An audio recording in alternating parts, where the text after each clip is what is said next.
जहां डिप्लोमेसी के मामले में भारत ने पूरी दुनिया में अपना दबदबा बना लिया है। क्या अमेरिका, क्या रूस और क्या चीन, ये सभी देश भारत को लोहा मानने लगे हैं और कोई भी देश भारत को किसी भी तरीके से भारत को नाराज नहीं करना चाहता, बेशक से उन्हें पूरी दुनिया से ही क्यों न लड़ना पड़े। लेकिन दोस्तों, स्पेस के मामले में भी भारत अब दुनिया को रास्ता दिखा रहा है। अब भारत भी उन देशों का हिस्सा बनता जा रहा है जो देश अंतरिक्ष के मामले में बहुत आगे निकल चुके थे। ऐसी दोस्तों एक खबर और सामने आ रही है जिसमें Bharat LVM-3 launching vehicle mark 3 को अपग्रेड करके इस व्हीकल की पेलोड कैपेसिटी 450 किलो और बढ़ा चुका है, जो बढ़कर 4000 किलो से 4500 किलो हो चुकी है। इससे दोस्तों भारत को और हैवी सैटेलाइट अब अंतरिक्ष में बेचने में कोई दिक्कत नहीं होगी। ये स्टेप भारत की महत्वाकांक्षी योजनाओं को पूरा करने में एक मील का पत्थर साबित होगा। इन सैटेलाइटों की वजह से ही न केवल कम्युनिकेशन और वेदर की जानकारी मिलती है, साथ साथ ये सैटेलाइट भारत की आंतरिक सुरक्षा भी सुनिश्चित करती है। जब चीन और पाकिस्तान जैसे पड़ोसी देश हो, ऐसे में इन सैटेलाइट की इम्पोर्टेंस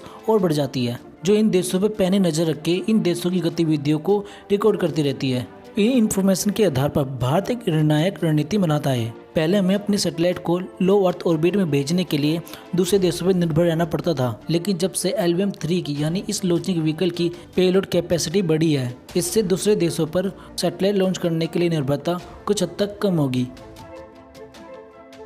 ये नहीं दोस्तों, आने वाला साल यानी ये केवल अंतरिक्ष के मामले में भारत पूरी दुनिया को लीड करेगा, क्योंकि 2023 की शुरुआत में सबसे पहले चंद्रयान 3 की लॉन्चिंग है, जिसमें भारत अपना लैंडर और रोवर चांद की सतह पर भेजेगा, जो चंद्रयान 2 में सॉफ्ट लैंडिंग के दौरान क्रैश हो गया था। इस मिशन के बाद फिर आएगा गगनयान का नंबर, जिस पर पूरी दुनिया की नज़र होगी, जिसमें पहली बार भारत अपने अंतरिक्ष यात्रियों को अंतरिक्ष में भेजेगा।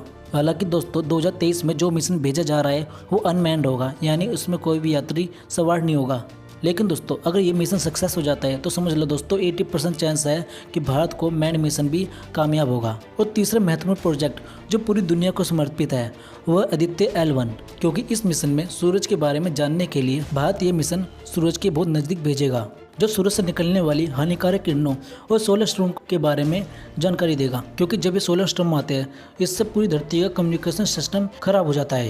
यही नहीं दोस्तों, 2023 इसलिए भी खास है क्योंकि 2 इंटरनेशनल समिट भारत में होने वाली है, जिसमें सबसे ज्यादा इम्पोर्टेंट है G20 की समिट, जिसमें पूरी दुनिया के टॉप 20 लीडर भारत में आएंगे। ये मीटिंग इतिहास में पहली बार भारत में होगी। इस मीटिंग के दौरान पूरी दुनिया की नजर भारत पर होगी। उसके बाद है SCO की मीटिंग। इस मीटिंग में रूस, चाइना और ब्राजील जैसे देश शामिल होंगे, जो कई मायनों में इस मीटिंग को बहुत खास बना देता है, खासकर तब जब पूरी दुनिया में इकोनॉमिक क्राइसिस आया हुआ है। ऐसे में इस मीटिंग के दौरान जो फैसले निकल के सामने आएंगे वह पूरी दुनिया को प्रभावित करने वाले हैं। बहरहाल दोस्तों, अंतरिक्ष के मामले में भारत की योजनाएं हैं वो बहुत सारी है। इसमें इसरो का प्लान है 2030 तक भारत का खुद का एक स्पेस स्टेशन हो, जिसमें जाकर हमारे देश के अंतरिक्ष यात्री और वैज्ञानिक शोध कर सके। इसलिए भारत को अंतरिक्ष के क्षेत्र में पूरी तरीके से आत्मनिर्भर होकर अपने लक्ष्यों को पूरा करना है और मानवतावादी कामों को बखूबी निभाना है, क्योंकि दोस्तों ये स्पेस रेस है जो कभी खत्म नहीं होने वाली। इसलिए भारत को भी पूरी दुनिया के साथ कंधे से कंधा मिलाकर आगे बढ़ना है और अंतरिक्ष के क्षेत्र में भी